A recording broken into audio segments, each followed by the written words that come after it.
Created.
All right, we're connecting to the wide world of Facebook in 1 second while it finishes loading up.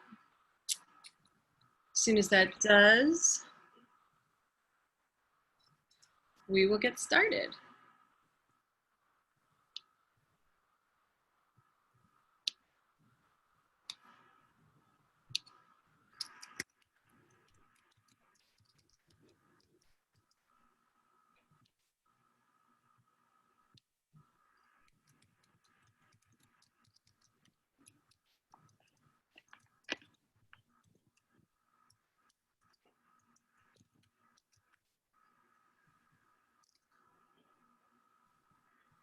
Okay, there's a little tiny,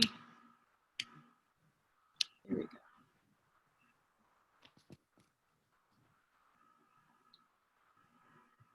Okay, we are just about there. And welcome those of you that are joining us in the live studio audience, as it were. Just one moment while we make friends with the Facebook gods here.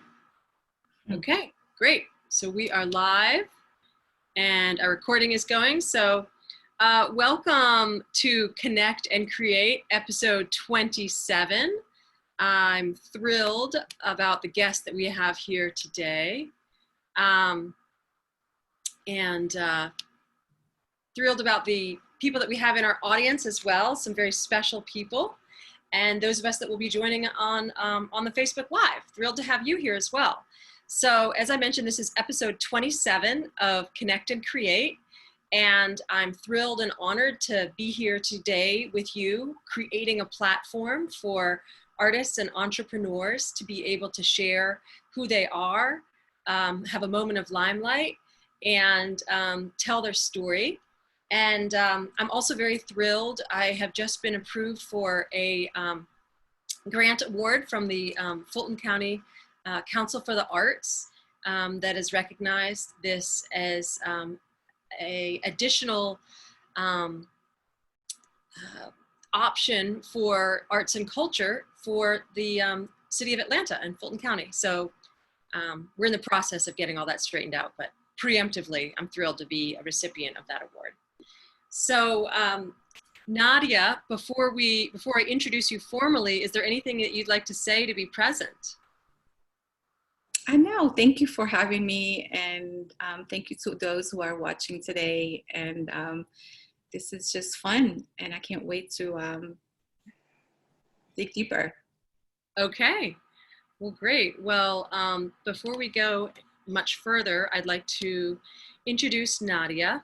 And of course, I know Nadia from a variety of different circles, you know, starting with our arts community and being able to, I think the first time we met actually was at an art event, and you actually purchased a little piece of art of mine.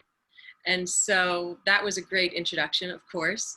And then our paths have crossed a number of times since then. And now we participate in transformational conversations ongoingly. And let me share a little bit more of your background. And the title of our show today is Listening for Beauty as an Inquiry.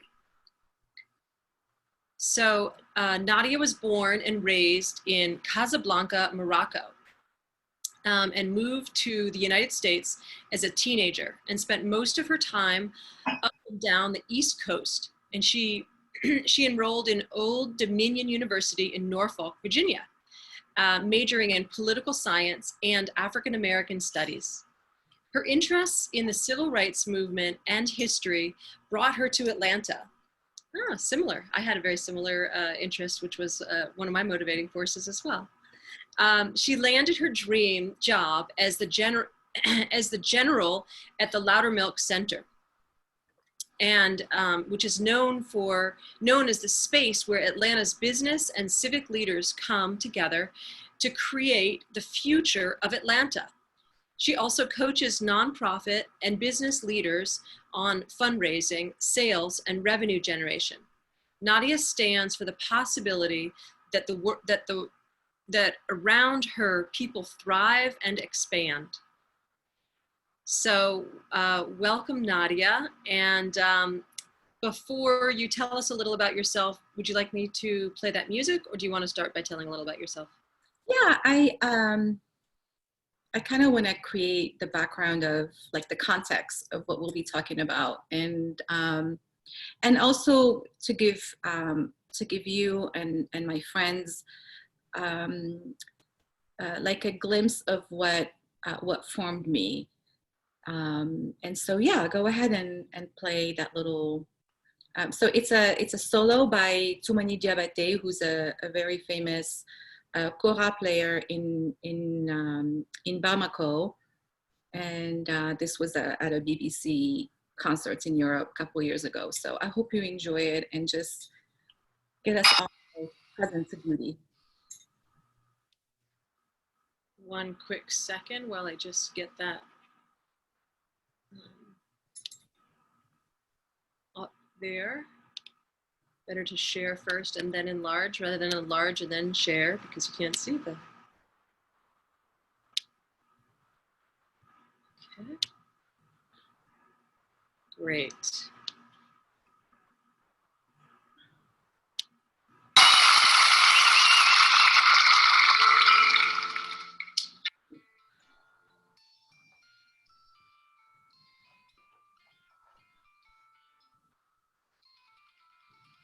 Lena, could you turn the volume up a little, please?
Karina, we don't hear it.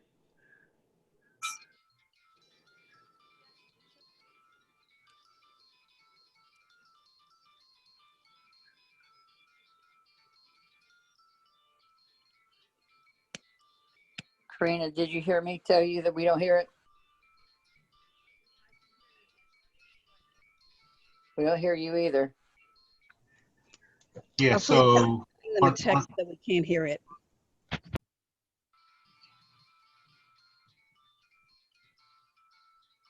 so one of the problems with Zoom is when you're using the internal audio, it will use only voice over any music or anything like that. So you have to use an external speaker sometimes, and that seems to be the case here. Sorry. Oh, sorry, you guys can't hear it. Well, I highly recommend. We could, when we send, Karina will send it out. I'll send it to you, Felicia and Maria. It's just a beautiful piece of music. And so, as I said, originally I'm from Morocco, North Africa, and I was born and raised in sort of a country that's like the intersection of sub-Saharan arts and culture, Islamic culture, indigenous culture, Islamic arts, and also modernization, and you know, the French colonialism. So there was just a lot of like things that like sourced my, you know, my education and my being. And so I remember as a child always always finding these gardens, and in Casablanca there are always green spaces are everywhere, and even places where people congregate, but there is either a feature of like water and fountain or green space or some sort of architecture that that is always around. And of course in Islam, beauty is what gets us close to God. There's a big spiritual element of beauty in the practice of Islam.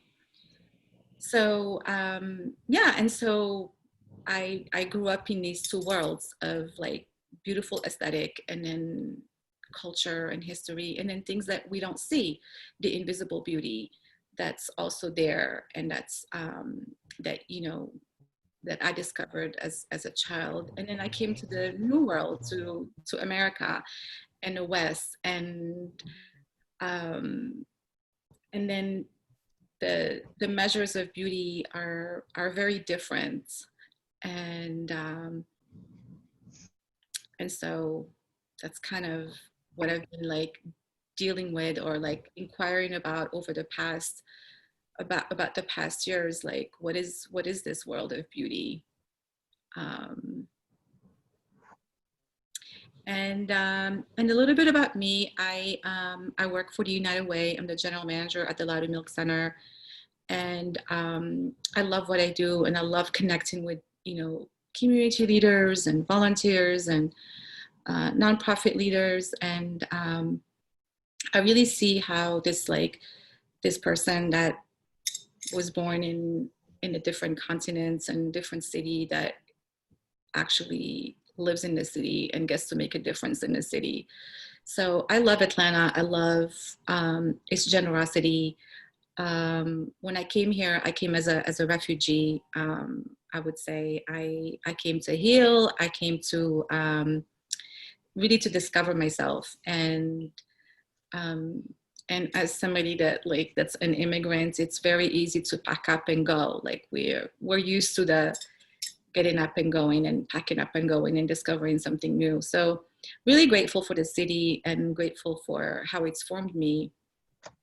And I'm also like moved by how like the invisible things that me and my team are for the city. So yeah, that's really, that's it. That's it about me. And I live in the city too. I live at the intersection of downtown. I love intersectionalities, I think. And I come from like a country that's an intersection of, you know, east, west, south, north. And I'm at the intersection of Old Fourth Ward, Midtown, and downtown. So like right there. Thank you. Yeah. So Nadia, could you tell us a little bit more about this concept of beauty as an inquiry? Would you say a little more about what brings you to that inquiry, and what has you want to share that with us today? Yeah, like so this is like anything that I say is not true. It's my experience. It's what I grapple with, and it evolves and it changes. But I know like my formative years growing up in the East, and coming to America, I sort of like I fell in the trap of like glamour versus beauty. And, you know, I was like, not addicted to, but sort of like addicted to like, and I know in our work of transformation, we have the distinction looking good and looking, not avoiding looking bad. But really I was addicted to image and what image looked like.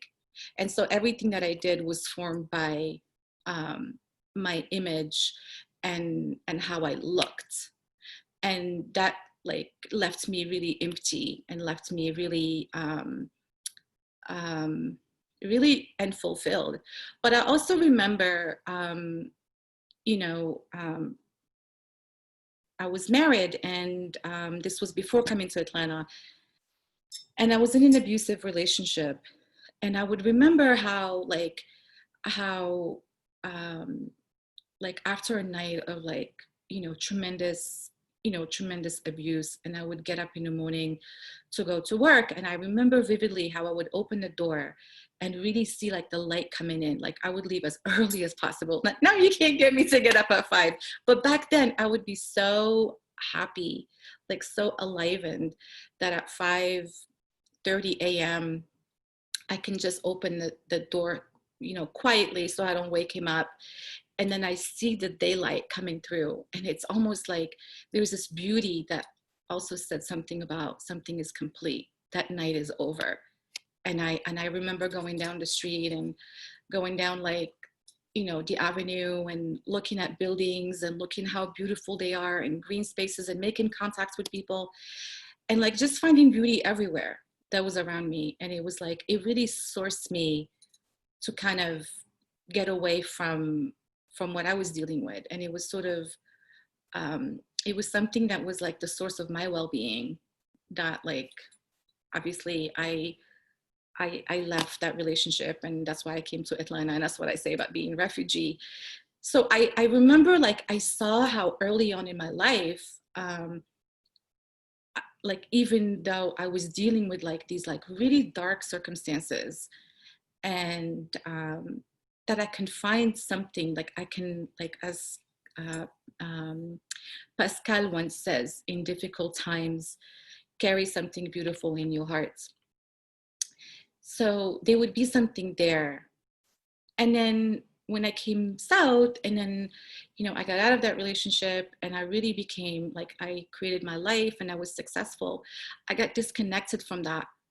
And I was really looking for, I was obsessed with image and my image to the world and my image to myself. And so for years, I was just like really struggling.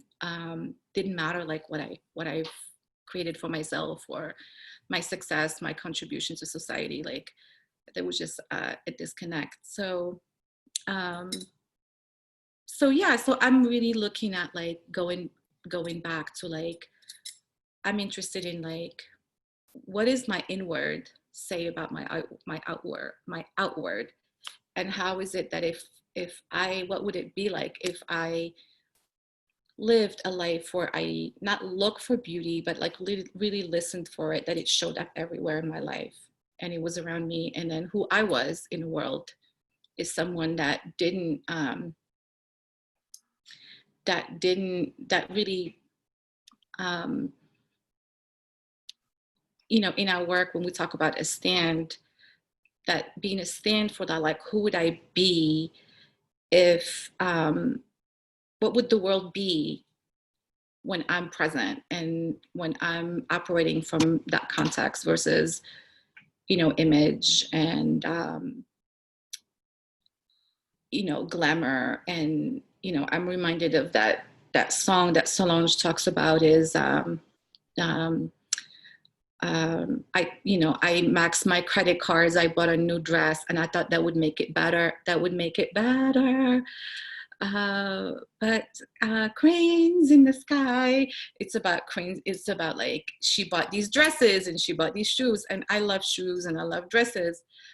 And I still love those things, but it's like an inner landscape thing that I'm interested in beauty. And where do I source it? So so that in moments of, you know, weakness and moments of, you know, like insecurities, I pull from that. Yeah. Great. And Nadia, and first of all, thank you very much for sharing so much of yourself. And, you know, sometimes we find ourselves sharing the things we don't want to share, but sharing them anyway. So I appreciate and acknowledge your openness and vulnerability in sharing your story. Thank you. Just briefly, before we go on with the rest of the questions, for those of you, I apologize that we didn't practice a lot with the music. And so the link is in the chat if anyone wants to listen to that in their own space. And we did have a vision of that playing, and I apologize that it wasn't practice between the two of us to have that fully ready. So anyone that's concerned, and by the way, we'll take some questions at the end. So if you have some questions that you'd like to ask, we'll take those at the end of the conversation. So Nadia, tell me, or tell us, you know, what would you say are some of the real pivotal turning points in your life? You know, we talk about pivoting a lot these days, ever since the pandemic began. And so it's like, we hear that word and it's like, okay, turn on your heels, come on, and, you know, create something new. So for you, you know, what were some of these pivotal turning points? Could you say a little bit more about that, you know, those points in your life? Yeah, I think for me, like I will never forget it. So like in that Solange song, I find myself like in that song, she bought dresses, she read a lot. So I was somebody that was always reading. And so I was at the Barnes and Noble at Georgia Tech, and this was about like 10 years ago. And one of my favorite authors is Haruki Murakami. And I don't know if you remember the era of the bookstore where they would have like staff recommendations. And I stood into this big, tall like shelf, and it had all the recommendations by staff. But then I saw a book by Murakami, and it says what I talk about when I talk about running. It's sort of a memoir and an allegory about life, and it's the marathon. And so I opened the book, and it says, the prologue, and then I turn to the next page, and then it's this blank page, but then there is this little sentence, and it says, pain is inevitable, suffering is optional. And I remember it was a Sunday, it was like 2 p.m. The campus was empty. This was a Georgia Tech bookstore. And I just wept. Like I was like in a bookstore by myself, and I cried and I cried and I cried and I cried and I cried. And it was at that moment that I just like I stopped smoking. So like, that was another thing about like beauty, that like on the outer things looked good. On the outer things looked like I had it together, but in inner, and that's who I was. And at that moment, like I went home, and that was the last time I smoked cigarettes. So it's been like 11 years actually now that I'm like cigarette free. And that was the beginning of my transformation. That was the beginning of really getting real with like my stench. Like it's almost like the smoke, that the invisible smoke that comes out when we're not connected to our inner beauty, where we're not sourced by beautiful things, when we're not, well, let's just say for me, that's what it was. So that was really the beginning of like my transformation. And, you know, and then that led to other things, and that led to, you know, other things, and I'll also the pivotal another moment too that is completing the Landmark Forum. That's just hands down was the type of love that I really was looking for and seeking, and I found it in that work, and it really like, it kind of brings me back to like my origin. Like I'm feeling like coming back to I saw some photos of myself when I was like 5, but my mom used to say it didn't matter where I was or what was happening. I can always find things for myself to do as a child. She never had to entertain me. So I've always confined gardens. I was always obsessed with like, with like gardens, and I would find them everywhere as a little child. So, so like this inquiry around beauty is kind of like a return to home, is like Michelle Obama talks about becoming. It's like me coming home finally to like my origin before all the stuff that I made up about myself, and that whole thing. So yeah.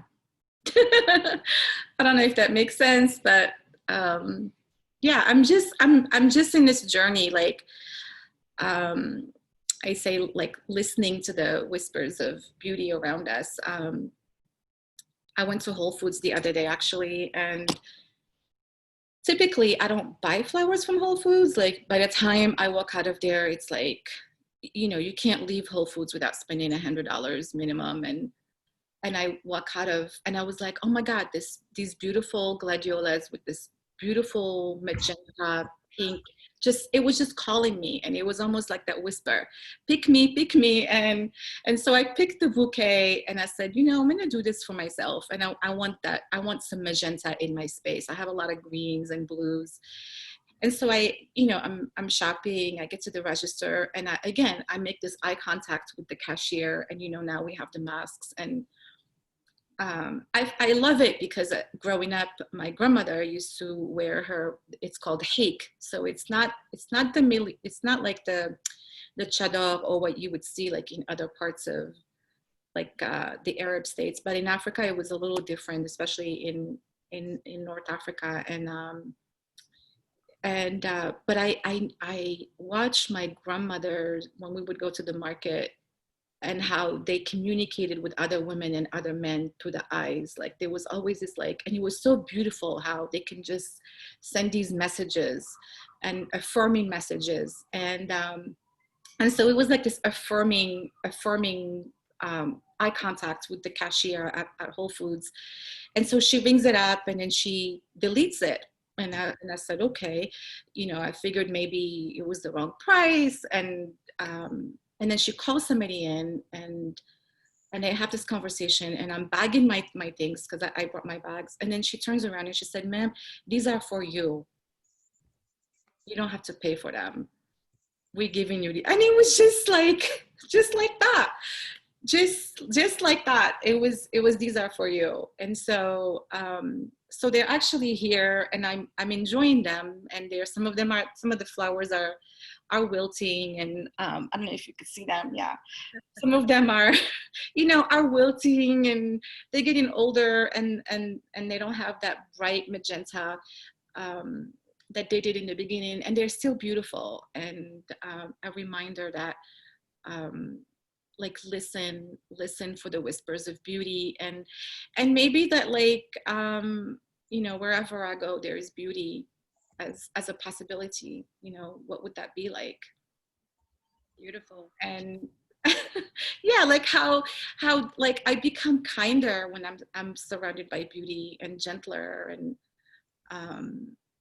like there was a time when I was like addicted to reality TV, and my guilty reality TV one was Love and Hip Hop, and like, and I can't do it anymore.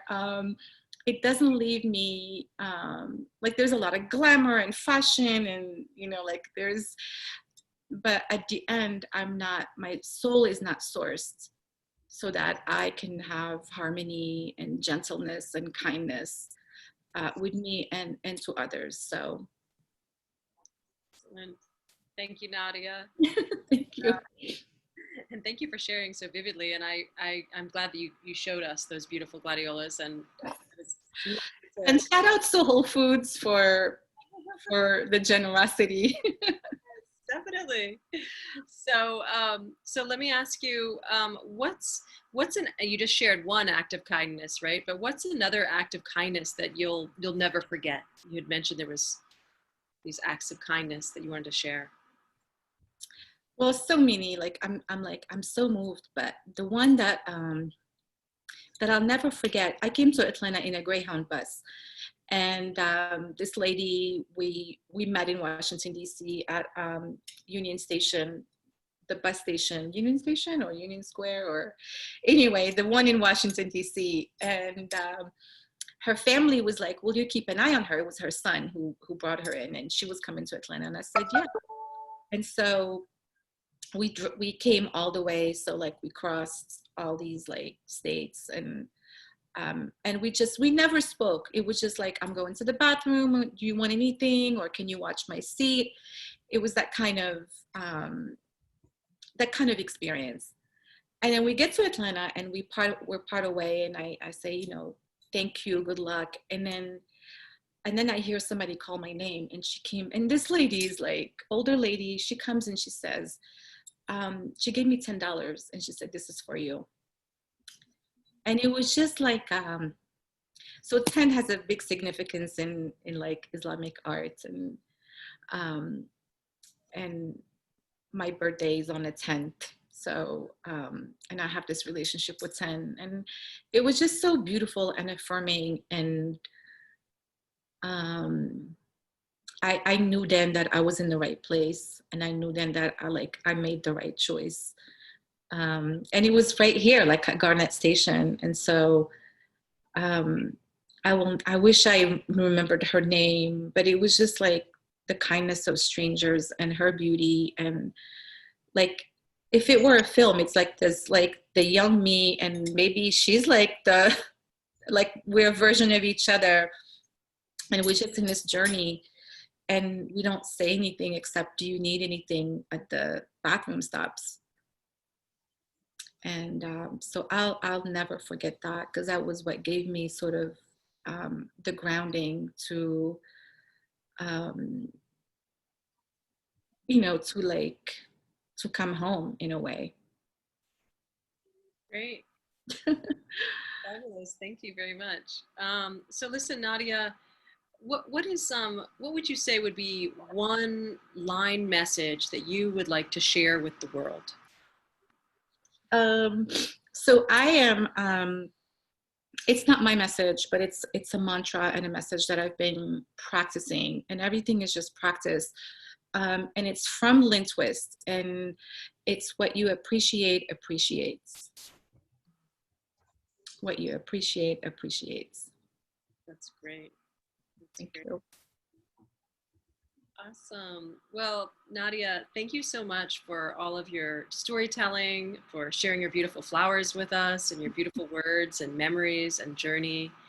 And is there anything else that you'd like to share that you didn't get an opportunity to share so far before we open it up for some questions? Well, I'm really excited because I have some beautiful arts, and that I collected over the years, and I have somebody come in today to like hang the art. So I'm really like, I'm this inquiry of like, you know, living in a context of beauty, not glamour, not that, is opening up a lot of things for me. So I'd hope to come back maybe like a year from now, and then just see like where I am in this project, in this journey. Wonderful, wonderful. Yeah, I'm looking forward to seeing you know, every time I come over, you show me another piece of art, and I can see how your space is transformed once you have that work up.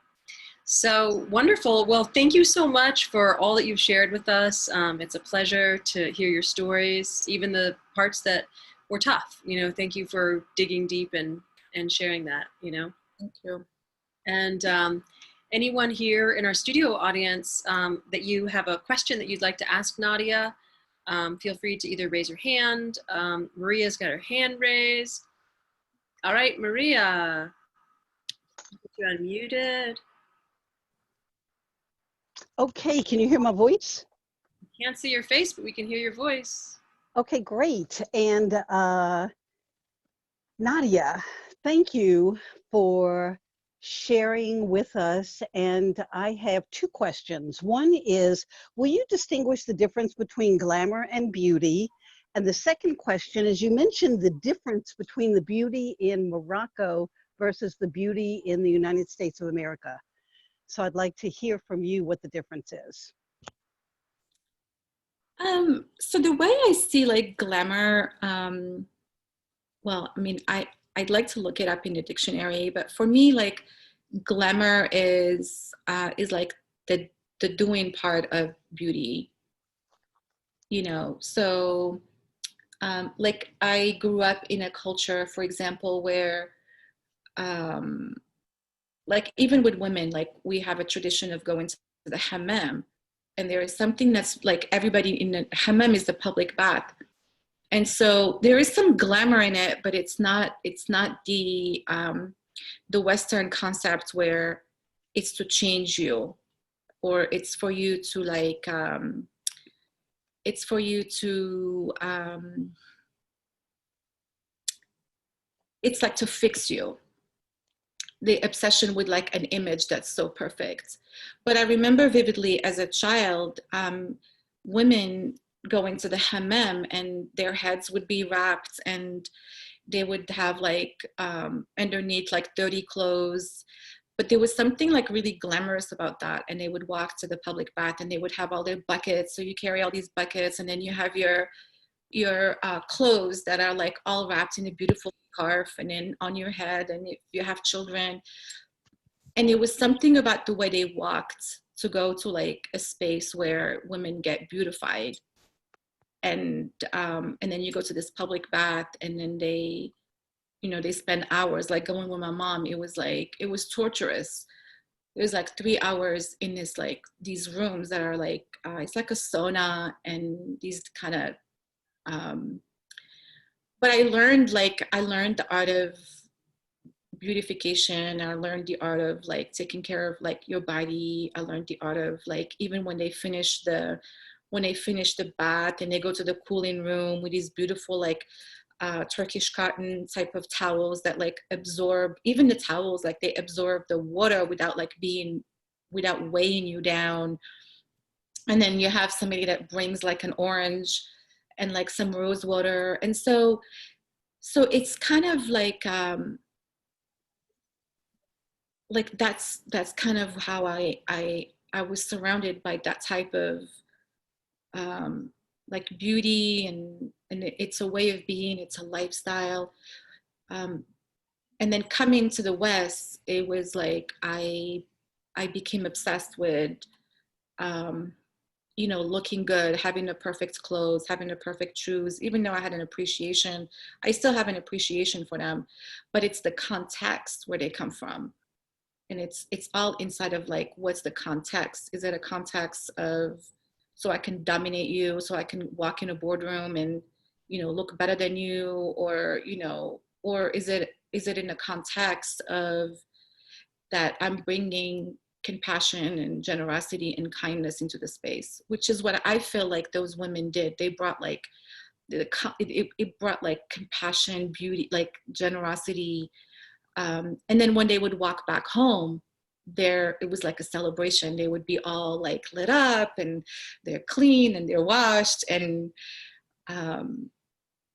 so that's sort of their beingness. And they would go home and it's celebrated. The hammam, it's called the day of the hammam, is a big celebration in our culture and in our homes, especially among the women.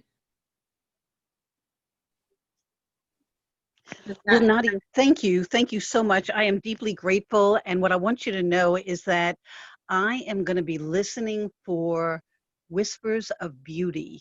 So thank you for contributing that to all of us. And I look forward to seeing and hearing what I discover.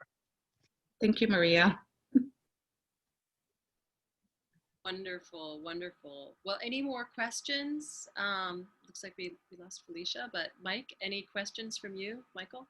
Yeah, actually, mine isn't actually a question, but a note of thanks, Nadia.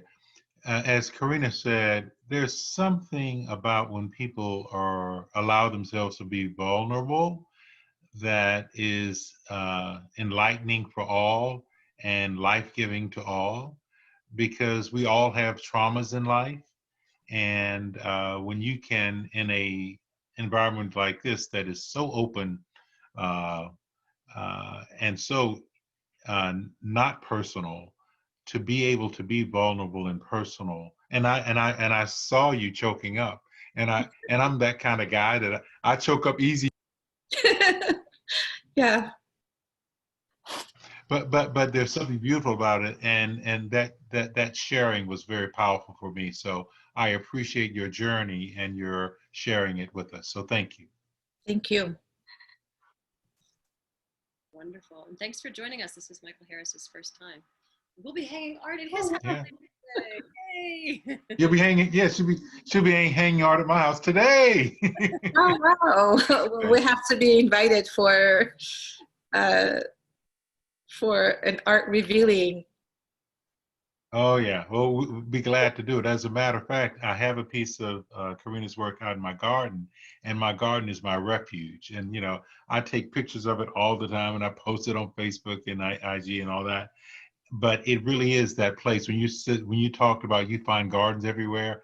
I you know, you spoke to me because I live for the garden, and I think the garden lives for me. And I find the garden everywhere I go. I go for walks every day or runs every day, and it helps me to take in nature, and then being able to come back home and look at Karina in my backyard and enjoy nature and garden more. So it's beautiful.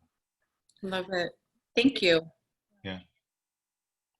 Thank you all for being here. And I'm just going to check our Facebook stream. Yes, Michael, I'm looking forward to being there this afternoon. And you do have a fabulous garden. It's waterfall, and I'm honored to have a piece in the garden. And now we'll have a piece inside too. So I don't see any other questions in our Facebook feed. So any last words that you'd like to leave us with, Nadia? Yeah, like I know Dr. Phoebe is here, and I want to acknowledge her for the beautiful person that she is and the beauty that she brought to my life, and really like yeah, just that we're connected that way. So thank you. Yeah, and I didn't notice we had some more people that joined. Anyone else in our studio audience have a comment or a question for the fabulous Nadia? We have a few more minutes before we close out. Hi, it's Marjorie. And I acknowledge Nadia. Nadia, you embrace grace. Just this ease and grace of living and being present wherever you are, whether it's in your home country of Morocco, or whether you're on the busy streets of Atlanta, Georgia. You can be wherever you are, and wherever you are, grace and elegance shows up. And I acknowledge you. And thank you, Karina, for hosting. This is my first time, so I don't know as a first time caller if I get a little gifty. It's great to join and be part of this community conversation of beauty and to be part of this whole inquiry. And so thank you very much for extending the invitation to me. Yeah, well, everyone gets bonus points if they take themselves, if they put their I live. won't be off mute today. However, future calls, stay tuned. Hey, Felicia's here. We're sharing audio. So I just want to say that you are one of the most beautiful people I know in the world, and one of the most ambitious. And oh, I just love your stories. I love your stories of Morocco and the French persuasion and well, actually it's the French culture and the Islamic incorporation. And I hope that Karina will have you back one day to have you have a conversation about that part of your life that you shared with me one day. It was one of the most interesting conversations I've ever heard. And I love your take on beauty. And I am so happy that whatever it was that had you get out of that abusive relationship, and whatever had you pick Atlanta as your home. We love you, and you are so part of us. And I would love to hear about what had a young Muslim woman raised in Morocco near Casablanca decide and set their sights on the United States and have that kind of courage. People's journeys interest me as a writer. That interests me. You grew up, learn the language that you grew up in, you learned French and you learned English, and you set your sights on the new world for all practical purposes and a journey of discovery. Yeah. I would love to have a conversation with you about that. Setting your sights and the goals and what it took to reach that. And then when you reach the land, and then incorporating your cultural background and not losing that, not losing your ethnicity, not losing that cultural background that you have, and then discovering yourself newly as an American, living in America. Yeah. So I'd love to have that conversation with you. You want to hear about her parents too. Thank you. You just don't know that you don't know. I want to take the opportunity to acknowledge Nadia and Karina. You are absolutely the quintessential artist, and I remember your sharing that your stand for your life was that you would not be a starving artist. You have not been a starving artist. You've been a contributing artist. You've been an artist that brings the possibility of your work to community. And you have been consistent. I guess I've known you maybe 10 years. And that's there. And then, Nadia, thank you. I'm Nadia's American aunt. So I'm honored to, have that relationship. And I didn't hear, thank you, Felicia. I got in on the end of the conversation, so I didn't hear the full conversation. But Karina, again, this is something that you provide uniquely. And thank you for the way you envision what's possible for art in the world. And Nadia and Karina, all of us committed to being global citizens. So I think that that's something that we share. So now we know of Nadia and what she has brought to the world, to our world. Fabulous. Thank you, Phoebe. It wouldn't be a Zoom anything with Phoebe present without being graced by the wonderful words of you. So I'll share, Phoebe, briefly. At the very beginning, I shared that I'm the proud recipient of a grant from the Fulton County Council for the Arts and Culture for providing this programming, as well as some other programs that I've been preparing for online. And so I am really, and what I've realized, this is episode number 27. And during the pandemic, kind of the height of the stay at home, a big part of my social life was going out and having casual conversations with people at art openings or events. And that wasn't happening anymore. And I missed interacting with people. And then as this program has evolved, and I had friends, Giovanni and Sorel, that started a show, and I kept saying, hey, why don't you have this person on your show? Hey, why don't you have this person on the show? And then I looked around and I said, wait a minute, Karina, if you're that excited about this happening, maybe you need to create your own. So that's sort of the little background of how this began. And what I've realized over time is that it's an opportunity to create a platform for other artists and entrepreneurs and creative thinkers to speak their heart and share who they are, and go through all the spaces of maybe being nervous. It's like the first time of giving a public presentation, or I've had a person who was given multiple TED Talks also speak. So it's both local and national. I haven't quite gotten international yet, but I could. I planned it in the middle of the day so I could have my European friends or friends from other countries, be present. Of course, Australia might be a little tough, and certain parts of the country will be tough. But at any rate, this time of day, it was planned that it would be an option. I want to acknowledge we're over time, just a couple minutes, and the conversation has been so luscious. So thank you all for being here. And Nadia, I can't thank you enough for putting this presentation together. I apologize that we didn't have the music in full Zoom sound. It was a learning curve for both of us. Yes. the link both on the Facebook page and in the chat if anyone wants to hear the music that Nadia wanted to start the day off with. And Nadia, please, what's your last word? Thank you. Really, thank you for listening, and thank you for being here. You're welcome. And follow the whispers. Listen to the whispers. Wonderful. Okay, well, this concludes episode 27.